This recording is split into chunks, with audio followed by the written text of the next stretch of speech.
আসসালামু আলাইকুম প্রিয় দর্শক, গতকাল মানে রবিবার রাজধানীতে তথ্য বিষয়ক উপদেষ্টা সৈয়দা রিজওয়ানা হাসান, তিনি অবশ্য আরো অনেক বিষয়ক উপদেষ্টা, তার মধ্যে তথ্য একটি বিভাগ, তিনি বলেছেন যে এই অন্তর্বর্তীকালীন সরকারের সময় মত প্রকাশের জন্য কোনো সাংবাদিককে জেলে যেতে হয়নি, এমন একটা মন্তব্য করেছেন। এবং এই মন্তব্যটা নিয়ে কালকে আমি দেখেছি অনেকে অনলাইনে প্রতিক্রিয়া ব্যক্ত করেছেন, অনেকেই, এবং নানা ধরনের কথাবার্তা বলেছেন। আমার কাছে বিষয়টা এত অবাক লাগলো যে উনি এমন কথা কেন বলতে গেলেন। ওনার কথা কিন্তু একদিক দিয়ে ঠিকই আছে, একদিকে ঠিকই আছে। কিরকম? ধরেন মানে একটা ঘটনায় 10 জন লোক মারা গেল, ধরুন তারা যুদ্ধ করতে গিয়েছে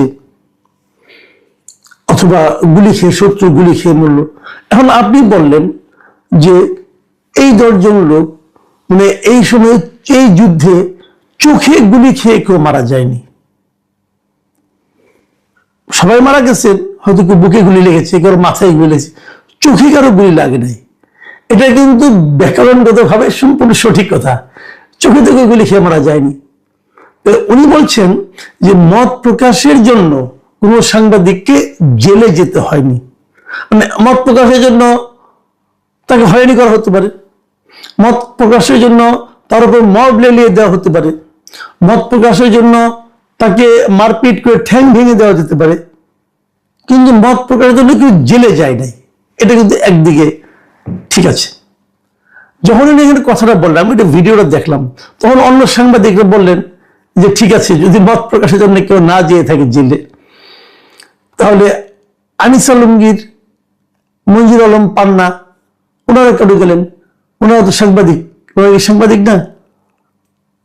ওনারা তো সাংবাদিক। আরো আছে কিন্তু তালিকা আরো অনেক বড়, ওই লাইনে আমি পরে যাচ্ছি। ওখানে যে প্রশ্নগুলি হয়েছে সেই আলোচনাটা, উনি বললেন যে না, ওনাদের হয়তো অন্য কোনো কারণে নেওয়া হয়েছে। ওই যে আমি বললাম না যে মারা গেছে কিন্তু চোখে গুলি খেয়ে কেউ মারা যায় নাই, উনি ওই লাইনে তখন চলে গেছেন যে ওনাদের হয়তো অন্য কোনো কারণে নেওয়া হয়েছে। ওকে ফাইন, অন্য কোনো কারণে, তো সেই কারণটা কি সেটা বলা যাবে না। সে রাষ্ট্রের কাছে অনেক তথ্য আছে, সেগুলি রাষ্ট্র তো সব তথ্য প্রকাশ করে না, অন্য কোনো কারণ। তো কারণটা কি রে ভাই, বলেন না কারণটা কি? উনি সেই কারণটা আবার বলবেন না, সব কারণ কি বলা যায় না? তাহলে বলেন গোপন কারণ কি কারণ সেটা? রিজওয়ানা হাসান একই কথা বললেন যে ওনারা অন্য কোনো কারণে গিয়েছেন, সরকারের সমালোচনা তো আরো অনেকেই করে, তাদেরকে তো নেওয়া হয় না, মানে আরো অনেকে করে তাদেরকে নেওয়া হয় না। এটাই প্রমাণ করে যে মঞ্জুর আলম পান্না এবং আনিস আলমগীর তাদেরকে অন্য কারণে নেওয়া হয়েছে, মত প্রকাশের কারণে নেওয়া হয় নাই। ভাইরে, এদেশের মানুষ এত বোকা এখনো হয় নাই। তারা এটুকু বুঝে যে আনিস আলমগীর যদি টকশো না করতেন, আনিস আলমগীর যদি সরকারের তীব্র ভাষায় সমালোচনা না করতেন, তাহলে অন্য কারণগুলি ঘটতো না। মঞ্জুর আলম পান্না কি করেছিলেন? আমি তো এই দুটো মামলার এফআইআর দেখেছি। রিজওয়ানা হাসান দেখেছেন? আপনি তো উকিল মানুষ, দেখেছেন ভাই, একটু দেখেন না, একটু পড়েন এফআইআর অন্য কি কারণের কথা বলা হয়েছে, পড়েন না। তাদেরকে সন্ত্রাস দমন আইনে গ্রেপ্তার করা হয়েছে। তো সন্ত্রাসী কি কাজটা তারা করেছেন? পান্নার ঘটনা তো আমি জানি, পান্না একটা অনুষ্ঠানে গিয়েছিলেন, সে মুক্তিযোদ্ধাদের একটা অনুষ্ঠান, সেখানে সংবিধান নিয়ে আলোচনা হবে এরকম একটা কথা ছিল। সে আলোচনা পান্না গিয়েছিলেন দর্শক হিসাবে, অথবা হয়তো গোল টেবিল ছিল, হয়তো কিছু কথা হয়তো বলতেন অথবা বলতেন না, সেটা তো আমরা আগেই বলতে পারবো না। উনি ওই অনুষ্ঠানে উপস্থিত ছিলেন। সেখানে যে একদল শিবিরের কর্মকর্তা, শিবির টাইপের অথবা মব সৃষ্টিকারীরা, তারা যে মব করেছে, মব করার পর পুলিশ গিয়েছে এই মবকারীদের থামাতে, অথবা ওইখানে যারা উপস্থিত ছিল তাদেরকে উদ্ধার করতে, রক্ষা করার নামে তাদেরকে থানায় নিয়ে এসেছে। থানায় নিয়ে এসেছে 12 ঘন্টার বেশি বসিয়ে রেখেছে। বসিয়ে রাখার পর মধ্যরাতে উপর থেকে ফোন এসেছে তাদের বিরুদ্ধে মামলা করতে হবে, এবং তখন তাদের বিরুদ্ধে মামলা করা হয়েছে।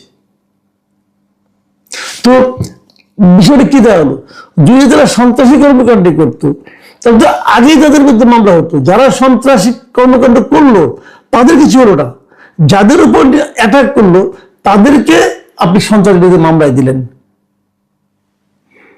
এমন পরে কি বললেন যে এরা নাকি এদেরকে মত প্রকাশের জন্য মানে এই বাধা দেওয়ার জন্য তাদেরকে জেলে দেওয়া হয় না। পান্নাকে জেল খাটিয়েছেন, 3 মাস মতো জেল খেটেছে সে, জেল খেটে এখন জামিনে আছে। এরপর আনিস আলমগীরকে নিয়ে গেলেন। আনিস আলমগীরকে কেন নিয়েছেন এদিকে দেশের মানুষ বুঝে না, সব আপনারা বুঝেন, এবং আপনি এমন বুঝেন যে ওই কারণটা আপনি বলতে পারতেছেন না। সাংবাদিক নির্যাতন এই সরকারের আমলে, আগের সরকারের আমলে যেমন ছিল তার চেয়ে তেমন কিছুই কমেনি, আগের মতোই চলেছে। আপনাদের আচরণ আগের সরকারের মতোই ছিল, হয়তো একটু ঘুরিয়ে করেছেন। আগে যেমন আইসিটি মামলা তাকে ঢুকে দেওয়া হতো, এখন আপনি ওদিকে যান নাই, আপনারা একটু ঘুরিয়ে করেছেন। তার বিরুদ্ধে মামলা করেছেন, অন্য মামলা, দুদকের মামলা করতেছেন, তার বিরুদ্ধে সন্ত্রাস দমন আইনের মামলা করতেছেন। কিন্তু মুখে যখন বলছে না তাকে তো মত প্রকাশের জন্য নেওয়া হয়নি, তাকে তো ওই মামলায় নেওয়া হয়েছে।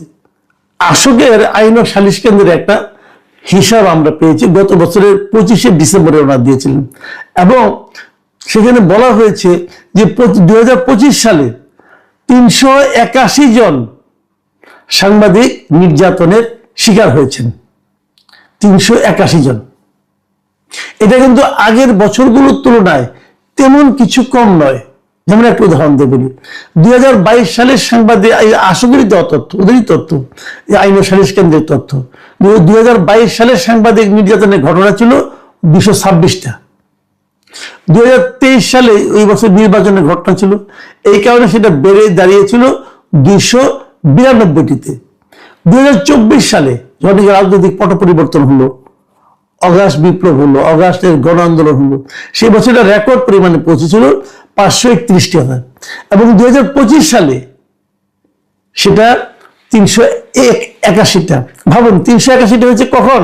এই অন্তর্বর্তীকালীন সরকারের যখন ছিল পুরো সময়টা, সেই সময়, যেটা নাকি 2023 অথবা 2022-এর চেয়ে বেশি। তাহলে সাংবাদিক নির্যাতন হলো না? আমি সৈয়দ রিজওয়ানা হাসানকে বলতে চাই, ভাই আসেন আর কয়েকদিন, এখন এই সমস্ত উল্টাপাল্টা কথা কেন বলেন?